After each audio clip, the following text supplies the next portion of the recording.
ओम गुरु ब्रह्मा गुरु विष्णु गुरुदेव महेश्वर गुरु साक्षात्कार परब्रह्म तस्मै श्री गुरुवे नमः लोकमाता पिता पार्वती परमेश्वर भद्रभद्र कालीमाత నమో జై సీతారాం జై వీరభద్ర నమో మరి ఈరోజు అందరూ ప్రజలందరికీ దేశ ప్రజలందరికీ శ్రీరామనవమి శుభాకాంక్షలు. వీరభద్రయుగంలో సీతారామరాజ్యము ఆరంభమైంది. ఇది ముందుకు అర్థమవుతుంది, మీకు ఆల్రెడీ ఆరంభమైంది కాబట్టి ఈరోజు దుష్ట శిక్షణ, శిష్య రక్షణ, కర్మ సిద్ధాంతము అన్నీ నడుస్తున్నాయి. ఒకవైపు ఇజ్రాయెల్ ఇరాన్ యుద్ధము కనపడుతుంది, మనకు అర్థమవుతుంది. కానీ యుద్ధాలు అంటే జరిగేది ఇప్పట్లో ఏముంటుందన్నా మా ఆయన అన్నీ కంట్రోల్ చేస్తాడు. కానీ ఈ మతోన్మాదులని, ఈ దేశాల్లో ఉన్న నాయకుల క్రూరత్వము వాళ్ళది అర్థమవుతుంది కదా. మనకి శాంతి అనేదానికి మన భారతదేశం ఎట్లా ఉందో ఈరోజు అందరు నీతులు చెప్పే వాళ్ళందరూ మన భారతదేశానికే చెప్తారు. ఈరోజు భారతదేశం చూసి వాళ్ళు నేర్చుకోవాలా.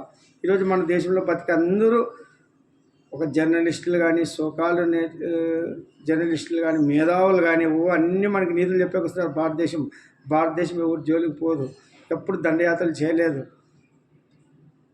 వాళ్ళే వచ్చి ఆక్రమించుకొని మన దేశంలో ఎన్ని రకాలుగా 1000 ఏళ్ళలో ఎన్ని మార్పులు చేసినారో మనం చూసినాము. కానీ ఆ పరమశివుడు, ఆ వీరభద్రుడు ఎప్పటికప్పుడు దాన్ని ప్రక్షాళన చేస్తూ ఈరోజు స్వతంత్రం వచ్చేంతవరకు కారణమైతే, ఆ స్వతంత్రం వచ్చిన తర్వాత 75 ఏళ్ళు దేశాన్ని ఎట్లా భ్రష్టించారో చూసినాము.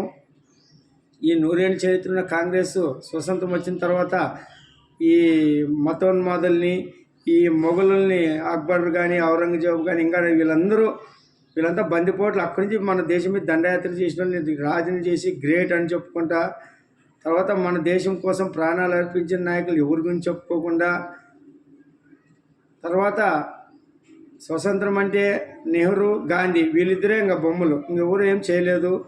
నెహ్రూ అహింస, నెహ్రూ నిజాయితీ వల్ల ఆయన, మహాత్మా గాంధీ వల్ల స్వతంత్రం వచ్చింది. జవహర్ లాల్ వల్ల శాంతిదూత ఆయన. వాళ్ళు చేసిన పరిస్థితికి మనం ఎంత కారణాలైనా చూపిస్తున్నాడు దేశం విడిపోయడానికి. తర్వాత నెహ్రూ ఈరోజు కాశ్మీర్ సమస్యకి, చైనా భూభాగం చైనాలో కలుపుకోవడానికి, ఇవన్నీ మనకి ఎన్నో ఎగ్జాంపుల్స్. ఇప్పుడు కూడా భారతదేశాన్ని మళ్ళా సెక్యులర్ని చేసి ఇందిరాగాంధీ ఎంత పెద్ద తప్పు చేసిందో మనం చూసినాము. సెక్యులర్ అనే పదం వాడి మత ప్రాతిపదికన విడిపోయిన దేశం భారతదేశం, పాకిస్తాన్, బంగ్లాదేశ్. మళ్ళీ వీళ్ళందరూ ఎందుకు విడిపోయినారు? వీళ్ళు కూడా సెక్యులర్ పాటించవచ్చు కదా, అందరూ కలిసి ఉండొచ్చు కదా. అంటే వీళ్ళు చెప్తే ఒకటి, కానీ భారతదేశం మాత్రం అందరూ ఎవరేమన్నా భరించాలా. మత స్వేచ్ఛ, రాముని తిట్టినా భరించాలా, కృష్ణుని తిట్టినా భరించాలా, అన్నీ భరించాలా. ఇప్పుడు రాజ్యాంగంలో మన అంబేద్కర్ గారు రాజ్యాంగం రాసిన తర్వాత ఎంతోమంది మేధావులు, 200 మంది మేధావులు కలిసి ఈయన కన్వీనర్ అనమాట. వీళ్ళందరూ కలిసి ఒక రాజ్యాంగాన్ని రాస్తే ఆయన ఏం చెప్పినాడు? 10 ఏళ్ళ వరకు రిజర్వేషన్ ఇచ్చి ఎస్సీ ఎస్టీ వాళ్ళకి, తర్వాత కాలానుగుణంగా మార్పులు చేసుకుంటా రాజ్యాంగాన్ని సవరణ చేసి పాలించండి అంటే, ఈ నాయకులు అవసరమైన వాళ్ళని పెట్టుకొని మిగతావన్నీ అట్లే పెట్టి వాళ్ళకి ఏది ప్రమాదం అనిపిస్తుందో దాని జోలికి పోకుండా వాళ్ళ అధికారాన్ని దుర్వినియోగం చేయడానికి బాగా ఉపయోగించుకున్నారు. ఉదాహరణకి లాస్ట్ ఇంతకుముందు నాయకులు భయపడుకుంటూ వాడినారు, కానీ ఇప్పుడు బరి తెగించి ఈ తెలంగాణ ముఖ్యమంత్రి కేసీఆర్ గారు కానీ, ఆంధ్రప్రదేశ్ ముఖ్యమంత్రి ఇప్పుడు ఆపద్బాంధవ ముఖ్యమంత్రి జగన్మోహన్ రెడ్డి గారు వాడినట్లు ఎవరు వాడలేదు. ఎందుకంటే ఒక రాష్ట్రాన్ని ఇట్లు కూడా నాశనం చేయొచ్చా, వ్యవస్థలను ఇట్లు కూడా వాడుకోవచ్చా అని కేసీఆర్ గారు ఫోన్ ట్యాపింగ్ ద్వారా అయితేనేమి రకరకాలుగా ఆయన ఇష్టారాజ్యంగా ఏదో ఇంకా 5 ఏళ్ళు అధికారం కట్టబెడితే ఏదో రాజ్యము వాళ్ళ వంశాల నుంచి వచ్చినట్ల విర్రవీగుతూ 9 ఏళ్ళు నరకం చూపించి ఈరోజు తెలంగాణ ప్రజలకు మంచి గుణపాఠం నేర్పినారు వాళ్ళు. ఎందుకంటే కలిసినప్పుడు ఆంధ్ర వాళ్ళని ఏమంటుండ్రి? దోపిడీదారులు, వీళ్ళంతా దోసుకుపోయేకి వచ్చారో దొంగలు అంటుండ్రి. మళ్ళీ ఎవరు దోపిడీదారులు, ఎవరు దొంగలు? అంత నిజాయితీగా వాళ్ళన్నా పాలించినారు కాబట్టి ఈ తెలంగాణ వెలిగింది. ఈరోజు హైదరాబాద్ ఉంది కాబట్టి మీకు కళ. హైదరాబాద్ లేకుంటే మీ పరిస్థితి ఏమి? ఇప్పుడు మన కేటీఆర్ ఒక ఇంటర్వ్యూలు చెప్పినారు TV9లో. ఇప్పుడు ఆంధ్రప్రదేశ్లో ఎవరు వస్తుంది, ఏ గవర్నమెంట్ వస్తుందంటే ఆయన లోకేష్ నా ఫ్రెండే, చంద్రబాబు మంచి నాయకుడే, జగన్ నాకు స్నేహితుడే, పవన్ కళ్యాణ్ నాకు స్నేహితుడే. ఆంధ్రప్రదేశ్ ప్రజలు తెలివైన వాళ్ళు, తెలంగాణ ప్రజల కంటే తెలివైన వాళ్ళు, చైతన్యవంతులు అని చెప్పినాడు కదా. ఇప్పుడు మనం అర్థం చేసుకోవాలి. ఆయనకుంటే క్లారిటీ మనకి, మన నాయకులకు లేదనమాట. ఆయనకి అర్థమైపోయింది. అంటే ఇట్లుంటుంది అన్నమాట. అంటే మన ఆంధ్రప్రదేశ్లో తెలివైన వాళ్ళు, చైతన్యవంతులు ఉన్నారని తెలిసి ఈరోజు మన జగన్ గారు ఎన్ని నాటకాలు ఆడుతున్నారు. జనాలు తెలియడం లేదా? కోడికత్తి అయితేనేమి, వివేకానంద కేసు అయితేనేమి, ఇప్పుడు గులకరాయిది కూడా. ఇప్పుడు గులకరాయి ఎందుకు ఇది జగన్నాటకం జరుగుతుంటుంది? ఇప్పుడు మళ్ళీ ఆ పిల్లల్ని బలిపశువు చేస్తున్నారు. ఒక పిల్లని తీసుకొని వచ్చి మళ్ళీ ఒక మైనార్ బాలుని. ఎందుకంటే ఇవాళ వాళ్ళే చేసుకుంటారని చెప్పేదానికోసం ఇవన్నీ నిరూపించుకునే కోసం మళ్ళీ వాళ్ళ తప్పిదాలు కప్పిపుచ్చుకోవడానికి ఇప్పుడు ఒక బాలని బలి చేస్తారన్నమాట. ఇట్లా నాకు కోపం వచ్చి కొట్టినాను ఇట్లా. ఇది ఇది ఎంతసేపు ఉన్నా రాజశేఖర రెడ్డి గారికి చంద్రబాబే అడ్డు, ఆయన కుమారుడికి జగన్కి చంద్రబాబే అడ్డు. అంటే ఇప్పుడు ఏం అర్థమో మనకి, అంటే చంద్రబాబుని తెలుగుంటేనే వాళ్ళు గొప్పలు చేసేసినారు, వాళ్ళు ఒప్పుకున్నారు అన్నమాట గొప్ప నాయకుడు అని. అప్పట్లో రాజశేఖర రెడ్డి గారు ఒప్పుకున్నారు. ఆయన్ని ఓడించడానికి అన్ని పార్టీలని, టీఆర్ఎస్ని, సిపిఐ, సిపిఎం అన్ని పార్టీలు కలుపుకొసుకొని వచ్చి విజయం సాధించినాడు. అది కూడా జనాలకి నిజంగా డెవలప్ అనేది తెలియదు, దానికి సంక్షేమం అనే బాట పట్టినారు. కాబట్టి సంక్షేమ ముసుగులో ఎన్ని రేట్లు పెరిగా, అప్పుడు గతంలో ఎంత అభివృద్ధి ఉండే, ఎంత డెవలప్, ఎంత సంక్షేమం అనేది విడిచిపెట్టి ఈ హాస్పిటల్ చేరుకుంటే ఆరోగ్యశ్రీ, జలయజ్ఞము, ధనయజ్ఞాలు ఇవన్నీ తయారైనప్పుడు ఇప్పుడు అప్పట్లో రోగాలే లేవు, ఆపరేషన్లు తక్కువ, రోగాలు తక్కువ. ఇప్పుడు హాస్పిటల్ నిండుకోపోతున్నాం. ఆరోగ్యశ్రీ ద్వారా ఎంతెంత డబ్బులు మనం ప్రభుత్వం కేటాయించినా ఆవిరైపోతున్నాయి డబ్బులు. అంటే మనం కర్మ సిద్ధాంతం ఎట్లుందంటే మనం ఎట్లా డబ్బుని దుర్వినియోగం చేస్తున్నామో అంత డబ్బు ఇది అవుతున్నది. ప్రజల మీద భారాలు పడి మన శాపాలు మనం తెచ్చుకుంటున్నాం. అందుకే ఫస్ట్ ప్రజలు ట్యాక్సులు కట్టేది మనం ఎందుకు?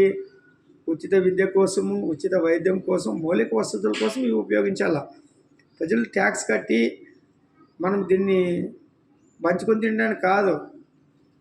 ఈ క్యాస్ట్, ఈ కులం కింద, ఆ మతం కింద, ఈ కులం కింద, ఈ కులం కింద, ఇది ఇంత, వాని కింద, వీని కింద అనేది కాదు.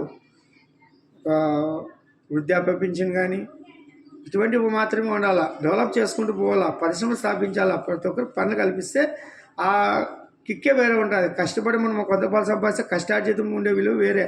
అది ఆ శివుడు మన ఈ సృష్టిలో ఇవన్నీ ధర్మాలు నేర్పించినాడు. కానీ దానికి విరుద్ధంగా మనము ప్రజల దగ్గరే ట్యాక్స్ వసూలు చేసి ప్రజలకే పంచిపెట్టి తెలివితే ప్రవర్తిస్తున్నారు నాయకులు. ఇది తెలిసి కూడా ప్రజలు మోసపోతున్నారు. ప్రజలది కూడా చాలా తప్పు ఉంది. 100% ప్రజలదే తప్పు. ప్రజల్లో చైతన్యవంతమై ఇప్పుడు జగన్ గారిని ఓడించడానికి ఇప్పుడు చంద్రబాబు అన్ని ప్రగల్భాలు, అన్ని హామీలు ఇచ్చినాడు. నిజంగా చంద్రబాబు కలిసి మీరు అందరూ పోయి చంద్రబాబుతో ఏం చెప్పాలా? అయ్యా మాకు ఈ సంక్షేమం వద్దు, మాకు ఉచిత విద్య, ఉచిత వైద్యము, ఆరోగ్యము, మౌలిక వసతులు, ఫస్ట్ ఆంధ్రప్రదేశ్ రాజధాని ఏర్పాటు చేయండి, పోలవరం కట్టండి, కేంద్రంతో హోదా తెచ్చి మా పిల్లల భవిష్యత్తు ఇవ్వండి, భావితరాలని వెలిగించండి. ఇది కోరాల ప్రజలు. ఇది ప్రజలు నిజమైన తెలివితేటలు ఉండేవాళ్ళు. ఇవన్నీ మీరు గుణపాఠం నేర్చుకొని ప్రజలు ఫస్ట్ మారండి. ఒకవేళ మీరు ఇప్పుడు సంక్షేమం తీసుకుంటున్నారు, ఆటో వాళ్ళు 10,000 కడప కంటుతుందే, 10,000కి 20,000 పోతుంది. అమ్మబడి పథకం 15,000 తీసుకుంటే 30,000 పోతుంది. డబ్బులు దేవుడు తిండినా ఆసరా పథకం కింద తీసుకుంటారు, ఇట్లా వస్తాయి, ఇట్లా పోతాయి. ఏ పథకం కడపట్టదు. ఉసురుతోన కష్టార్జితంతో చేసిన సొమ్మే నిలబడడం లేదు. ఆ రక్తం కూడా జనాల నుంచి వసూలు చేసి ఇచ్చి మనకు పంచుతున్నారు వాళ్ళు. ఈ పథకాల కింద వాళ్ళ స్కీముల్ని స్కాములుగా చేసుకుంటున్నారు. ఈ పొద్దు 30,000, 38,000 కోట్లు నాడు నేడని పెట్టినప్పుడు దాంట్లో ఎంత ఖర్చు పెట్టినారో ఎవరికి తెలియదు. 175 నియోజకవర్గాలకి ఎన్ని కోట్లు కేటాయించినారో చెప్పాలా, అది చెప్పురు. 38,000 కోట్లు అంటే తమాషా. ఎవరు డబ్బు అన్ని స్కామ్ కింద ఎన్ని పోయినా మనకు తెలుసా? తర్వాత స్టిక్కర్లు, ఇంటింటికి స్టిక్కర్లు 100 కోట్ల అవసరమా? ఎవరు నువ్వు? ఆఫ్టర్ మనిషి. మేము గెలిపిస్తే నువ్వు దిశానిర్దేశంతోన ఆంధ్రప్రదేశ్ని వెలిగించి భావితరాలకు మంచి ఉపాధి అవకాశాలు కల్పించి, గతంలో చంద్రబాబు ఉన్నప్పుడు ఎన్ని నువ్వు విమర్శలు చేసినావు. పెట్రోల్ డీజిల్ ధరలు పెంచినావు అన్నావు, విద్యుత్ ఛార్జీలు పెంచినావు అన్నావు, ప్రత్యేక తెచ్చకి చేత కాదన్నావు, నీకు అసలుకి రాజధాని కట్టేకి చేత కాదన్నావు, నేను కట్టి చూపిస్తానన్నావు, ప్రత్యేక తెచ్చి చూపిస్తాను, నాకు 20 సీట్లు అన్నావు, పోలవరం కట్టి చూపిస్తాను డిసెంబర్ 2021 అన్నావు, ఛాలెంజ్ చేసినావు అసెంబ్లీలో. అన్నీ ఏలైనా చేసినావు. పేదల పక్షం అన్నావు, పేదలు కడుపు కొట్టినావు అన్న క్యాంటీన్ ద్వారా. నువ్వు పెట్టుబడిదారే అన్ని ప్యాలెస్లు కట్టుకుంటే, తాడిపల్లిగూడెంలో ప్యాలెస్ కట్టుకుంటే పేదోళ్ళు పారదోలినావు. నన్ను ఎస్సీలు, బీసీలు అంటావు, అది అంటావు. డాక్టర్ సుధాకర్ గారి పరిస్థితి ఏం పిచ్చోని చేసి మానసికంగా క్షోభకు చేసి చనిపోయేటట్లు చేసినారు. డోర్ డెలివరీ, ఒక దళితుని డోర్ డెలివరీ చేసిన అనంతబాబుది ఎమ్మెల్సీ అన్నీ తెలుసు. ఇప్పుడు ఇవన్నీ మరి తెలుసుకోవాలన్నా. ప్రజలు చైతన్యవంతులు కావాలా. మనకి సంక్షేమం వద్దు, మనకి ఉచిత విద్య, ఉచిత వైద్యము, మౌలిక వసతులు, పరిశ్రమలు స్థాపించి మన పిల్లలకి భవిష్యత్తు ఇవ్వాలా. పోలవరం కట్టాలా, రాజధాని అమరావతి డెవలప్ చేసుకుంటే ముందుకు పోయి మనం భావితరం బ్రహ్మాండంగా ఉంటుంది. ఆంధ్రప్రదేశ్ అంటే అన్నపూర్ణేశ్వరిగా వర్ధిల్లుతుంది. ఇది ప్రజల్లో కూడా మార్పు రావాలా. ప్రజలు మారినంత వరకు నాయకులు ఇట్లాగా తయారవుతారు. వాళ్ళని అనేది కాదు. లేదంటే ప్రజల్ని నాయకులు కంట్రోల్ చేయాలంటే రాజ్యాంగం బలంగా ఏర్పాటు చేయాలి. సంక్షేమం ఇచ్చడానికి ఎవరు మీరు క్వశ్చన్ వేసి మీరు ఇవ్వాల్సింది ప్రజలతో ట్యాక్స్ వసూలు చేసి ఒక మినిమంగా ఉచిత విద్యకి, ఉచిత వైద్యంకి, ఆరోగ్యం, మౌలిక వసతులు ఇటువంటి రూపాయలు ఇవ్వాలి. కానీ కుల ప్రతిపాదకన, మత ప్రతిపాదకన, కులాల్ని మతాలను చిచ్చిపెట్టి రిజర్వేషన్లు అనే దాన్ని చేసుకుంటా నాశనం చేసి వ్యవసాయ నాశనం జనాల మధ్య మత ఘర్షణలు, కుల ఘర్షణలు జరుగుతుంటాయి. కాబట్టి ఇవన్నీ ఆస్కారం లేకుండా అందరికీ, ప్రజలకి అందరికీ ముఖ్యమంత్రి తండ్రి ఉన్నట్ల ఎస్సీ బీసీ వస్తే నా పిల్లలు అంటారు కదా, వాళ్ళకి కరెక్ట్ కదా. మళ్ళీ ఒక్కరికొకరికి ఒక రకం చేయకూడదు కదా. అది చేసిన తప్పు కేసీఆర్ గారు. ఒకసారి మజ్లిస్ నాయకుడు అసదుద్దీన్ ఓవైసీ ఏమన్నాడు తెలుసా? అక్బరుద్దీన్ ఓవైసీ 15 lakhs 50 లక్షల మంది ప్రజలు 2.5 అమౌంట్ మనం ఒకసారి చెప్పాలి. మనం ఇంత ఫండ్స్ ఇచ్చినాడు ఆయన. అంటే ఇట్లా మతాల ప్రతిపాదన ఇస్తే ఏమన్నా రాజ్యాంగం ఇది సెక్యులరిజం అంటారా? ఇది ఇటువంటివన్నీ చేస్తుంటే రాజ్యాంగం ఏం చెప్పుదాం మనకి? పైన కేంద్రం ఏం మాట్లాడదా? ఇవన్నీ మనం ఇట్లా ఇష్టమైనట్లు తయారై ఇట్లా చేసుకుంటున్నాం. మా ఇష్టం అంటే ఎవరు ఇంట్లో ఇస్తున్నారా? మనం కష్టపడి సొమ్ము కట్టేది సంక్షేమం కంటే ఏమి? ఉచిత విద్య, ఉచిత వైద్యం, ఆరోగ్య, మౌలిక వసతులు. దీని నుంచే మనిషి మనం వెలిగేది. విద్యలో ఎంత నష్టమవుతున్నాం, పిల్లలకు చదివాలంటే ఎంత కష్టం, వైద్యంలో ఎంత నష్టపోతాం. ఆ రెండు మిగిలిస్తే చాలు మనిషి వెళ్ళిపోతాడు. ఇవన్నీ తెలుసుకోవాలా. జయ వీరభద్ర నమో నమః. హరి ఓం.